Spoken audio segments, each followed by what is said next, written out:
We are continuing our Bible study on the life of Samson from the book of Judges. We are examining Samson's story so that we can learn some good life lessons about topics such as faithfulness, failure, and forgiveness. It's interesting that 1 Corinthians chapter 10, verse 11, 1 Corinthians 10, verse 11 tells us that the stories that we have in the Bible, that they are given as examples for us. That is, that they are written for our instructions. So when we read stories in the Bible about different individuals, know that God has placed that there for our benefit, for us to learn from.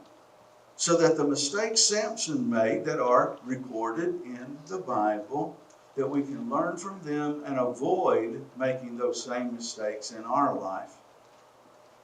Some stories in the Bible are instantly recognizable just by the names involved. Adam and Eve, Moses and the Red Sea, Noah and the ark, David and Goliath. And of course, our story today, Samson and Delilah. You know, even if people aren't that familiar with the stories of Samson, or maybe even not that familiar with the Bible, they are familiar with the story of Samson and Delilah.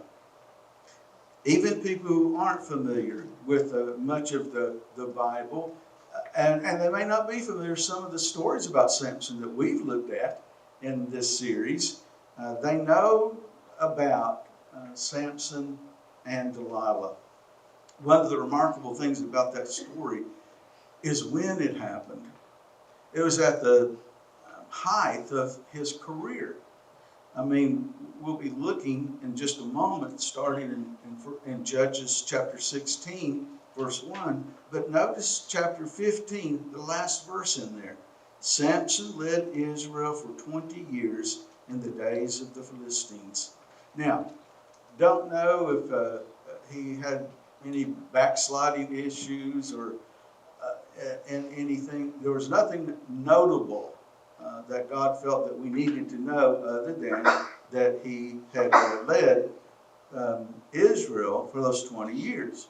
We assume that he was faithful in doing that. It's after that, after the mistakes that he had made, after hopefully the lessons he had learned, hopefully after all of this, and after 20 years of faithfulness, it wouldn't have come to where we're going to be going today. Of Samson being tricked by a temptation that he had been tricked by many times before, earlier in his life.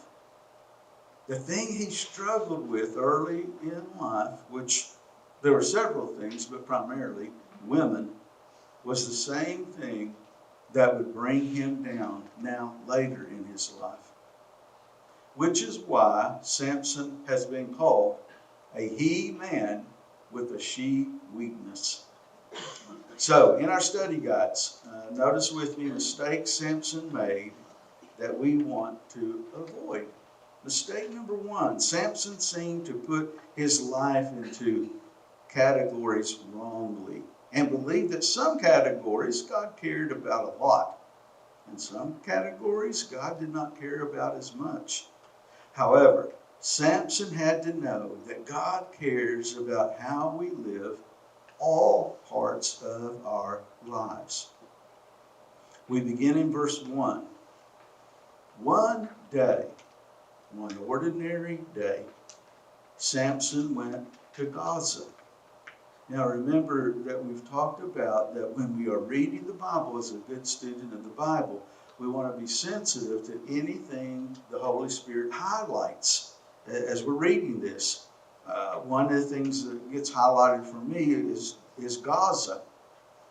And the reason why is because that's not Israelite land, that's Philistine land. That's not being with the godly people of Israel, that's being with the ungodly people in Gaza.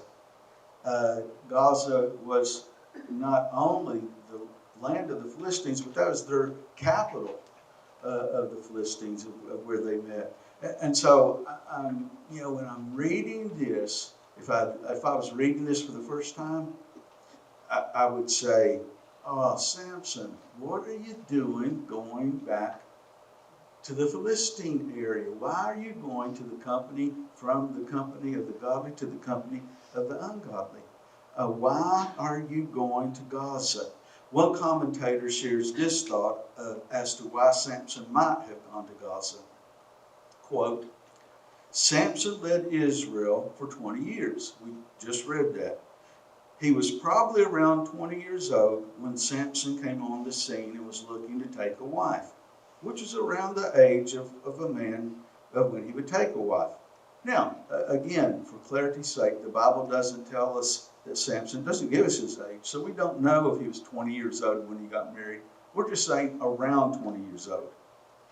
If he were around 20 years old when he got married, and he had faithfully led the nation of Israel as one of their judges for 20 years, he would be about 40 years old, unless you keep track of your birthdays different. Then it'd be 30 years old, but around 40 years old that Samson would have been at this time. And this commentator suggests around the age of 40, give or take a few years, Samson may have become restless again and wondered about the Philistine women he had previously seen. Therefore, Samson goes to Gaza. I'm sad to read that. Again, if I was, had been asked, which I wasn't, to edit the Bible, I'd love to just stop it. Samson led Israel for 20 years in the days of the Philistines. What a great place to just stop it. Stop the story of Samson there. But God doesn't, and it's for our benefit. So notice this in our study guides. One ordinary day. And I'm intentionally using that word ordinary because we sometimes think things don't happen. It must be a marked time. It must be a special time. Sin, temptation, things happen on ordinary days in life. One ordinary day, Samson is going to go where he shouldn't have gone and will end up doing what he shouldn't have been doing. It's been said that sin will take you farther than you want to go, keep you longer than you want to stay, and cost you more than you want to pay. That statement proved to be exactly true for Samson. Temptation is clever at getting us to rationalize our reasons for giving in to sin. If desires go unchecked, our desires will deceive us to go further and to stay longer than we ever intended. By the way, when we think about how can a man of God who became a judge of God, how could he, because what we're going to see is one day Samson went to Gaza where he saw a prostitute. He went in to spend the night with her. And we're already shaking our head that he's going back to Gaza because nothing good is going to come from you going to Gaza. And we would have been right in that assumption. And we say, how can a man of God have done that? How could he just go and spend the night with a prostitute? And although I take no pleasure in publicly mentioning those who have a moral failure, if God has given you a public platform and you have a moral failure, you're fair game for being an example of what not to do. So while we're thinking about Samson, I thought about in more recent times, a few years ago, a TV evangelist named Jimmy Swaggart was caught with a prostitute in Louisiana. Whether it's Samson in Gaza or Swaggart in Louisiana, we either, by God's help, control our desires, or our desires will control us. sin and its temptations are still very powerful today. As we've noticed, it's been estimated that Samson would have taken 56,250 steps to travel 25 miles to Gaza. However, as we acknowledge, it only takes one wrong step in the wrong direction to begin to lead us away from God. Samson had 56,250 opportunities to say, this is wrong and I shouldn't be doing this. And yet, he didn't do it at all. He kept going forward, heading toward Gaza. He didn't practice what we are taught in 1 Corinthians 10:13. Great verse if you don't have it memorized. 1 Corinthians 10:13. The temptations in your life are no different from what others experience. God is faithful. He will not allow the temptation to be more than you can stand. And then here's the last part of this verse. When you are tempted, he will show you a way out so that you can endure it. Samson wasn't practicing that. Verse 2, the people of Gaza were told, Samson is here. And who were the people of Gaza? They were the Philistines that were there, the arch enemies of Israel, those who were the oppressors of God's people. It was also there in Gaza that was the site of the temple of Dagon, one of their many gods that they had there. And yet in the middle of all of this, here comes Samson. Part of the worship of the god of Dagon dealt with prostitution. So that there was a prostitute when he saw there, that wouldn't have been uncommon in that day for them to see that. Because that was part of the very warped part of looking at, of worshiping the god of Dagon that was there. Samson had no choice. The odds were against him of being able to slip in and slip out of Gaza. Samson was known. He was, at that time, the Philistines' arch enemy. They wanted to get him. So how foolish that he would do all of this. So it doesn't surprise us when verse 2 continues. So they surrounded the place where Samson was that night in the prostitute's house and lay in wait for him all night at the city gate. This next verse says to me how much they feared Samson until they could get the jump on him. They made no move during the night, saying at dawn we'll kill him. So all night it was shh, shh, shh, don't make any noise. You know, we want Samson to be there so we can attack him and kill him at dawn.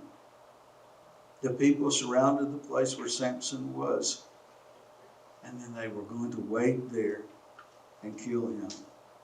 Verse 3, but Samson lay there only until the middle of the night. Then he got up and took hold of the doors of the city gate together with the two posts and tore them loose, bar and all. He lifted them on his shoulders and carried them to the top of the hill that faces Hebron. Now, one of the things is that they had locked the city gates so that Samson couldn't escape. So whenever they got into attacking him to kill him, that there's no way he was going to escape. But again, God giving him supernatural strength, a locked door or a locked city gate was no problem. Archaeologists guess, and so you need to hear me say guess, they suppose, that the city gate, the wooden city gates at that time would have weighed between 800 and 1,000 pounds. But if you've got supernatural, superhuman strength, that's nothing for you. And yet, it's not like he just carries them and then pitches them. He carries them to the top of the hill that faces Hebron. I mean, that's just like, you know, I'm going to take these city gates and I'm going to take him to the top of the hill, have fun trying to get him back. So he picked up the door, the post, the bars, he carried them all off. A feat of amazing strength that was there. Despite Samson's sin with the Gaza prostitute, Samson was still able to break this heavy gate and carry it up to the hill. He had physical strength to carry the heavy city gate, even though he lacked the spiritual strength to resist a sexual sin. God wasn't winking at what Samson was doing and saying, don't worry about it. It's in God's good plan and greater plan that Samson needed to be alive, because, as we'll see next week, God is going to use Samson to deal with the Philistines in a huge way. So he didn't need the people coming and killing him there. God was going to do a work through him. So God wasn't winking at them, at Samson's sin. He wasn't condoning Samson's sin. God never condones, justifies, rationalizes our sin. We look for ways, and they even want to give us plenty of material for justifying our sin. But God doesn't. But he's going to be working in Samson's life to do a greater work for Israel. Mistake number 2. Samson overestimated his ability to resist temptations and underestimated the strength of his temptations. Verses 4 and 5. Verse 4. Sometime later, he fell in love with a woman in the valley of Zorek, whose name was Delilah. Now, in our study guides, notice this. Samson fell in love again with the wrong woman again.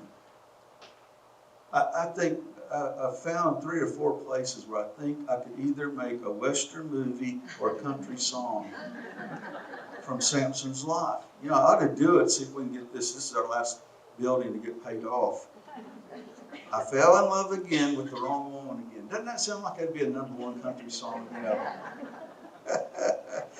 Delilah was a Philistine woman, which meant she was outside of Israel's faith that worshiped only the one true God. This is another example of the pain and problems that came into Samson's life because he did not guard his heart. Another good verse. I throw these verses out, and if you want to jot them down, the reference you can. Proverbs 4:23, Proverbs 4:23. The Bible tells us, above all else, priority. Guard your heart, for everything you do flows from it. Now, it's like, man, my cardiologist would love that verse. It's not talking about the actual organ of the human heart. It's saying where our desires are, where we ultimately make decisions of what we're going to do or not do in life. Guard your heart. Verse 5. The ruler of the Philistines went to her and said to Delilah, see if you can lure him into showing you the secret of his great strength and how we can overpower him, so that we may tie him up and subdue him. Now this will give you a little insight into Delilah's character. Each one of us will give you 1,100 shekels of silver. Delilah was also deeply in love, but her love was for shekels, not for Samson. 11,000 shekels are equivalent to 140 pounds of silver. Again, I don't do my oohs and ahs until they can translate that into my American language, which would be about $50,000 today. So now it's like, ooh, $50,000. It was an enormous sum of money that they were offering Delilah in order to get at Samson and to find out what is the secret of his strength. It reveals also how desperate that the Philistine leaders were to capture and to destroy their arch enemy, Samson. Mistake number 3. Samson takes lightly what he should have been taking seriously. Verses 6 through 15. There was no beating around the bush with Delilah, not when over $50,000 was on the table. So she tries the straightforward approach with Samson. Verse 6. So Delilah said to Samson, "Tell me the secret of your great strength and how you can be tied up and subdued." You know, I read that, and again, I just want to be a good Bible student with you. I read that, and two questions come to my mind. What kind of a girlfriend asked her boyfriend the secret of your strength so you could be tied up and bound? And secondly, what kind of boyfriend gives the answer to that question to his girlfriend? I mean, they're in desperate need of counseling for sure. Verse 7, Samson answered her, "If anyone ties me with 7 fresh bowstrings," so the strings of bow and arrows, when they're doing bow and arrows. So 7 fresh bowstrings that have not been dried, "I'll become as weak as any other man." Verse 8, then the rulers of the Philistines brought her 7 fresh bowstrings that had not been dried, and she tied him with them. Verse 9, with men hidden in the room, she called to him, "Samson, the Philistines are upon you." But he snapped the bowstrings as easily as a piece of string snaps when it comes close to a fire.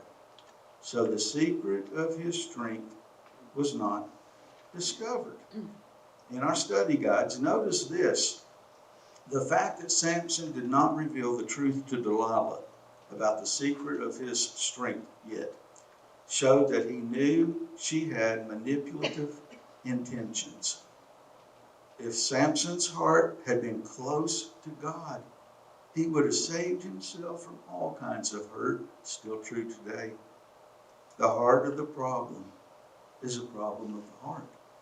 Still true today. That Samson's adversaries believed they could actually contain him shows how desperate they are to capture him. So desperate that they believe anything. I mean, this mighty warrior who tears lines and can kill 1,000 men. 7 bowstrings, that's going to hold him back? Not logical at all. But they're desperate. And desperate people will do desperate things. Then Delilah, verse 10, said to Samson, well, we saw this coming a mile away, didn't we? "You made a fool of me. You lied to me. Come now, tell me, how can you be tied?" So, romantic attraction can blind men sometimes of their sensibility. There was no sound or rational reason for Samson that he should let Delilah continue to pry and trying to figure out the secret of his strength. Samson is a good example of how ungodly relationships can affect our godly thinking. Verses 11 and following. Samson said to Delilah, "If anyone ties me securely with new ropes that have never been used, I'll become as weak as any other man." Now, just as Samson was playing around with the riddle that he did with the Philistines, he's toying with her. Verse 12, so Delilah, she did it. 50,000 on the table plus new ropes and tied him with them. Then, with hidden men in the room, she called to them, "Samson, the Philistines are upon you." But he snapped the ropes off his arms as if they were threads. Well, you know what's coming next. Delilah said to Samson, "All this time you've been making a fool out of me and lying to me. Tell me how you can be tied." Again, I plead for Samson's sensibility to intervene. Samson, she wants to tie you up. She's got men hiding, ready to pounce on you. What is it of how you're not connecting the dots? He replied, if you weave the 7 braids of my head into the fabric of the loom. Sue, I was thinking of our threads of love when I'm thinking of the loom. I'm trying to think about how in the world you get a loom and braid it into somebody's hair. I don't know, but again, these are troubled people we're dealing with right here. And you tighten it with a pin. I'll become as weak as any other man.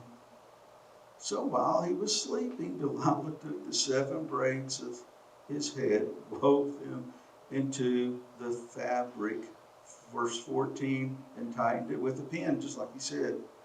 Again, she called to him, Samson, the Philistines are upon you. He woke from his sleep and pulled up the pin and the loom with the fabric. She thought with the loom he would be doomed, but he wasn't. Verse 15, then she said to him, how can you say, I love you, when you won't confide to me? I'm wondering if there was little Philistine tears, fake tears, coming down Delilah's cheeks. This is the 3rd time you've made a fool of me and haven't told me the secret of your great strength.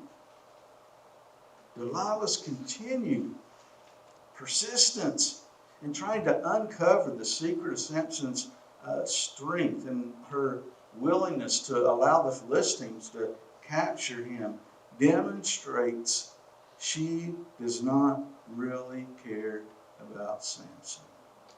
Not at all.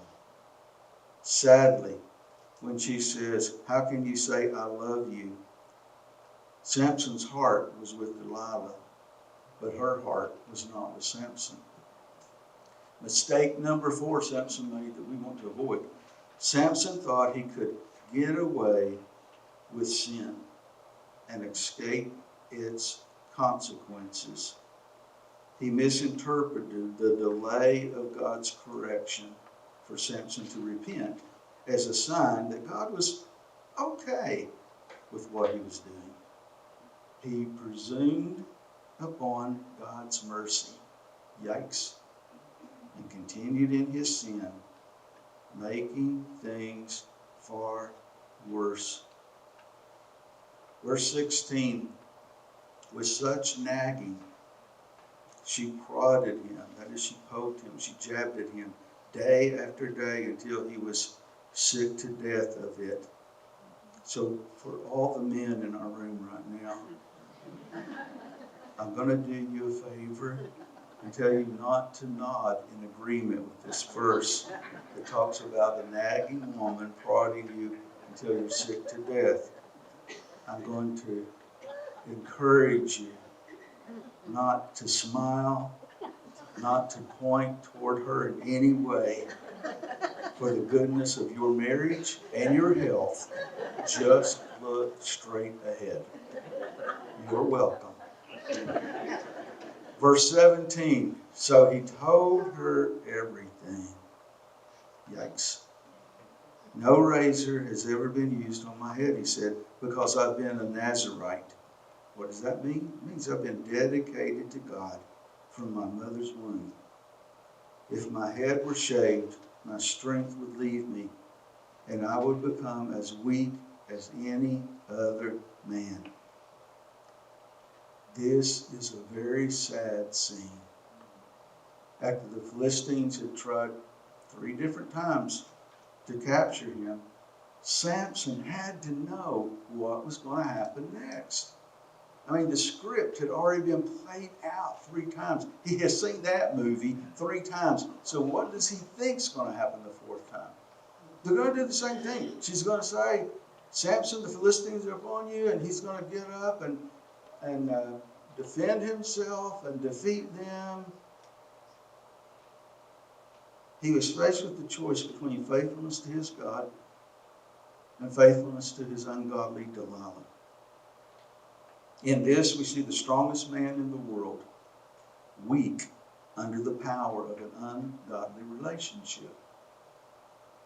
Perhaps Samson thought that because he was strong in one area of his life, he would be strong in all areas of his life.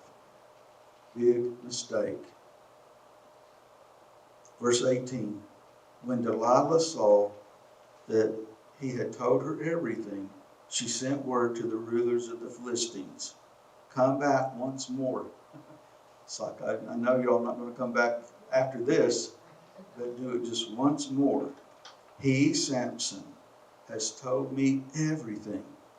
So, again, desperate people do desperate things. So the rulers of the Philistines returned. And this was important to her, with the silver in their hands. Verse 19, after putting him, Samson, to sleep on her lap, she called for someone to shave off the 7 braids of his hair and began to subdue him. And his strength left him. Samson is sound asleep. At one moment, Delilah's fingers are running through his hair, and at the next moment, some unknown person that we'll call a barber, they are there and they're running their hands through his hair to cut off his hair. Verse 20, then she called. We know what's going to happen. We know what's going to happen. Samson, the Philistines are upon you. He woke from his sleep and thought, I'll go out as before and shake myself free. But he did not know that the Lord had left him. His hair was not what made Samson strong. His uncut hair was the symbol of his commitment to God as a Nazirite. While his hair was uncut, he was a consecrated man to God. As soon as his hair was not cut, he was no longer committed to God as a man of God. And because he was not, his supernatural strength from God departed. G. Campbell Morgan said of this verse, quote, this part of the story of Samson is one to fill the soul with holy fear. The possibility of going on in life and not knowing the Lord is not with us is appalling, unquote. This sentence, but he did not know that the Lord had left him, has been called one of the saddest sentences in the Bible. Because again, Samson's strength wasn't in his hair, it was in his relationship with the Lord. But he ignored that relationship. He violated that relationship with the Lord. And in the sense, he did it so many times till he came to a place where God was no longer able to bless him and to give him supernatural strength. Verse 21, then the Philistines seized him, gouged out his eyes, and took him down to Gaza. I mean, before I can even read the rest of that, if I take just a moment and think through that, I'm reminded payday comes someday. I'm reminded that for our willing, rebellious sin, that we will eventually reap what we have sown in our life and in our decisions. The problem he had in his life when he saw her. Father, I have saw a woman. I want you to get her for me. He saw the prostitute. He saw Delilah. His problems, well, with his mind and his heart. But his eyes won't be tempted to look at women anymore. Binding him with bronze shackles, they set him to grinding grain in the prison. Humiliating. Blind Samson, with what would be about the size of the table that you are, just guessing, give or take in the size. But he would just be going around and around to where he would be grinding the grain that would be there. That's our hero, Samson. Well, just as there are places I would love to stop in the story of Samson and say, I wish that was the end. Here's one of the places where I'm glad this isn't the end. Because verse 22 is actually going to springboard for what we're going to talk about next week in redemption. Don't overread it. But the hair on his head began to grow again after it had been shaved. That is intentionally put there, and that is a word of hope and forgiveness and redemption that God is going to bring about. God was in the process of restoring his fallen man. Samson had lost his strength because he broke his Nazirite vow. But as he continued in serving and that subservial role of making grain in the prison, as he was doing that, something miraculous began to happen. His hair began to grow back. Uncut hair is a sign of the Nazirite vow. The blindness of the Philistines to, again, do what Samson wasn't doing, connect the dots.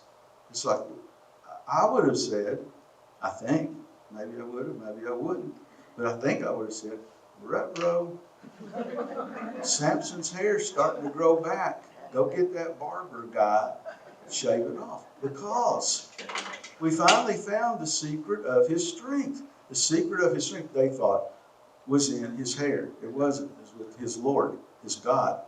But if it's growing back, we better take care of that, because we don't want problems and a mess with that again.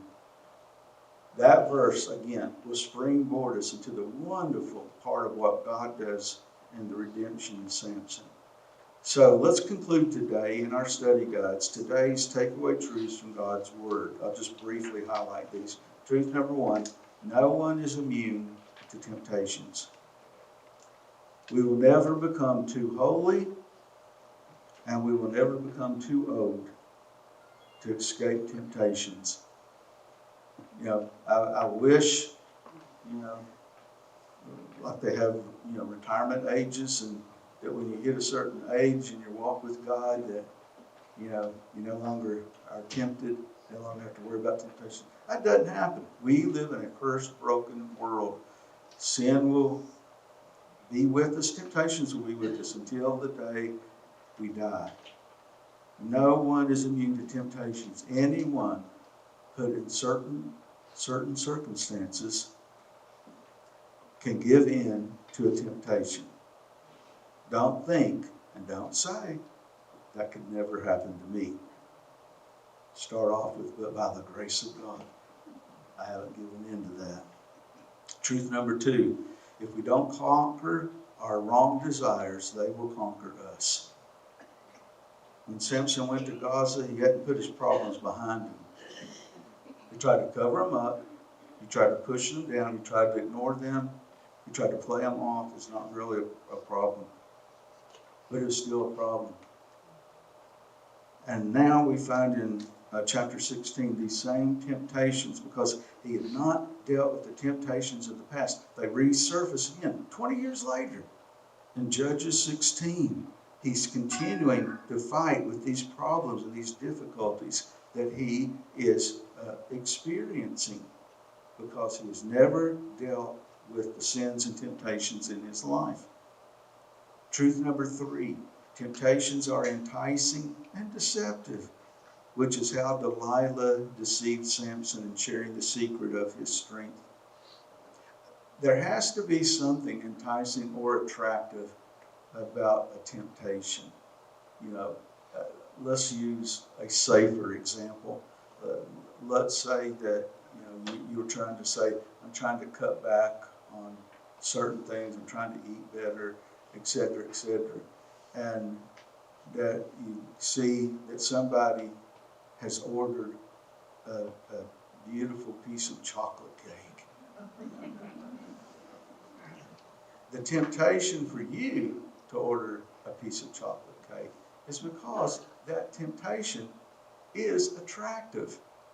James, in the New Testament, he says it's like when a person goes fishing, and in order to catch a fish, it's not the hook, it's the bait.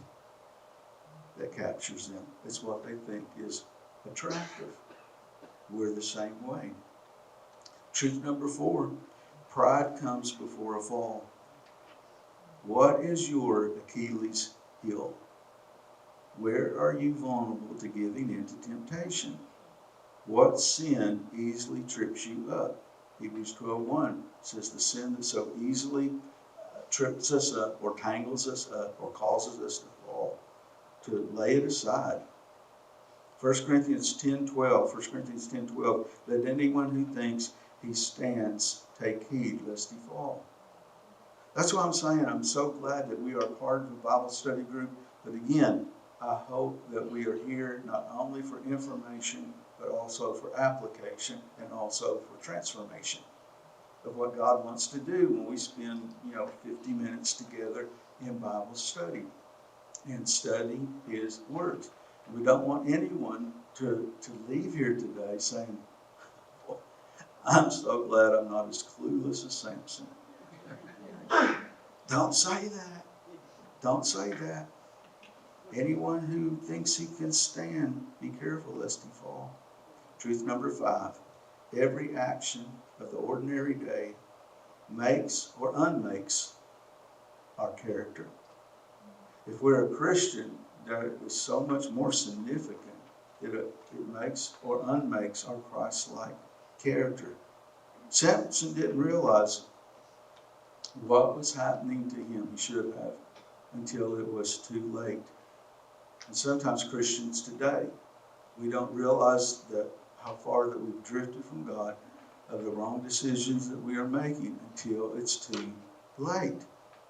They don't see where they are going and where the evil one is pulling them away from God. Each day, our actions, what we do, what we don't do, they make or unmake our Christian character. Number 6, Samson's biggest battles were, if I put it blank, we would probably say Philistines. I would if I didn't know the rest of it. Samson's biggest battles were not with others, but from within. After the cutting of his hair, which broke his Nazirite vow with God, Samson does nothing but lose. Now follow this. He loses his hair, the symbol of the Nazirite dedication to God. He loses his strength because he's broken his vow with God. He loses his sight because the Philistines put out his eyes. He loses his liberty because the Philistines bind him and chain him. He loses his usefulness to the Lord, for he ends up grinding corn for the Philistines instead of fighting battles for God. He loses his testimony as a man of God, for he is now the laughing stock of the Philistines. And one more, he loses the opportunity for his life to give glory to God, because the Philistines' fish god, Dagon, not the God of Israel, was given all the glory for their victory over Samson. And our last truth number 7 for today, although we will reap what we sow in life, God's mercy is always greater than our mistakes. I'm so grateful today that as we come to the conclusion of today's Bible study, that we see even with a he-man who has a she-weakness, that ultimately God's mercy will be greater than his mistakes.